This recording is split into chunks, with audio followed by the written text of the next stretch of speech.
A ver, yo recuerdo que en mi infancia, cuando nos quejábamos en la escuela de alguna carencia o incomodidad, casi siempre nos respondían que había muchos niños en el mundo que no tenían ni siquiera lo poco que nosotros disfrutábamos.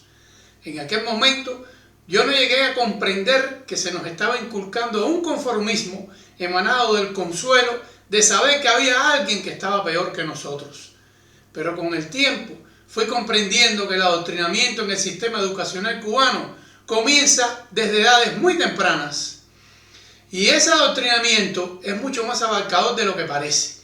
Comenzó con la campaña de alfabetización y forma parte no solo del sistema educacional, sino que muchas veces está presente hasta en la recreación infantil. ¿Cuántas personas de las que ven esta publicación deben recordar aquella canción infantil titulada Todos los niños del mundo, que en una de sus estrofas decía: ese monstruo sin piedad que es la guerra imperialista se ha llevado muchos niños y hoy nos vuelve a amenazar? Dicho en otras palabras, el imperialismo es el coco de los niños cubanos. No pocos son los dibujos animados donde los personajes negativos hablan español con acento norteamericano. Y es que definitivamente el planeamiento de la educación en este país agrega el adoctrinamiento político y el conformismo social como asignaturas no oficiales, pero muy presentes en cada aula. Y esas conductas están tan cinceladas en la mentalidad de este pueblo que se asume que la gente encuentra consuelo en frases como hay quien está peor que tú o yo también pasé por lo mismo. Y lo dicen con la mejor de las intenciones, sin percatarse que solo a los egoístas les puede servir de consuelo el pensamiento de que hay alguien que está peor o que haya pasado por un mal momento que les ha tocado vivir. Porque a las personas de bien son a las que les sirve de consuelo el saber que nadie más está pasándola peor o sufriendo de su misma penuria. Otra idea con la que se hipnotiza a nuestro pueblo es el concepto de que somos un pueblo generoso que no dona lo que nos sobra, sino que comparte lo poco que tiene.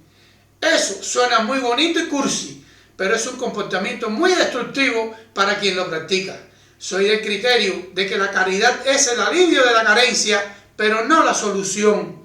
Y es curioso como la mayoría de la propaganda trata de convencer a los ciudadanos de que ser rico es malo y hace a las personas malas, mientras que los pobres son buenos, honrados y felices en su pobreza.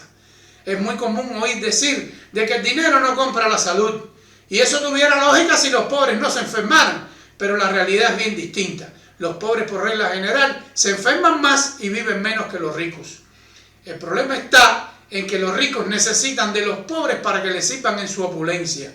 Por eso cuando un rico pierde su fortuna y cae en la miseria, puede hasta cometer suicidio.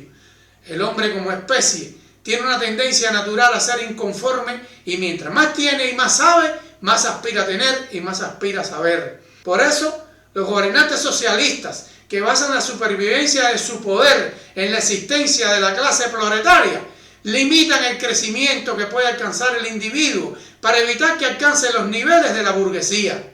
Porque cuando un proletario alcanza ese límite, intentará cruzar más allá de esa línea que lo separa de la burguesía. Y el burgués necesita de un ambiente capitalista para seguir creciendo. Los gobernantes de este país han explotado el lado romántico del idealismo solidario entre los pueblos e hipnotizan principalmente a la inexperta y soñadora juventud con ese tipo de melodrama. Pero lo cierto es que cuando un país rico ayuda a un país pobre, el país pobre tiene una oportunidad de mejorar. Claro, si se actúa con inteligencia y no hacen lo mismo que hizo el gobierno cubano con la ayuda soviética.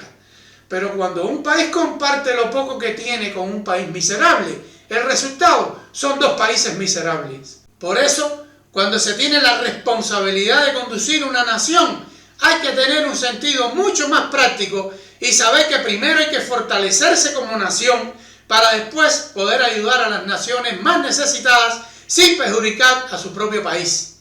Y eso es algo que Fidel nunca llegó a comprender o no le interesó asumir. Hundió a su pueblo en la miseria con tal de alimentar su imagen de salvador de los pueblos pobres del mundo. Y ahora somos una continuidad heredera de las consecuencias de aquellas decisiones que sin reconocer los errores cometidos se proclama independiente mientras baja la mirada y pasa el sombrero por todo el mundo, perdiendo dignidad a cambio de unas monedas. Y mientras tanto, el pueblo se debate en la miseria, perdiendo la decencia, perdiendo las buenas costumbres ciudadanas y perdiendo a su patria, emigrando hacia ese monstruo sin piedad que es el norte imperialista. Muchas gracias.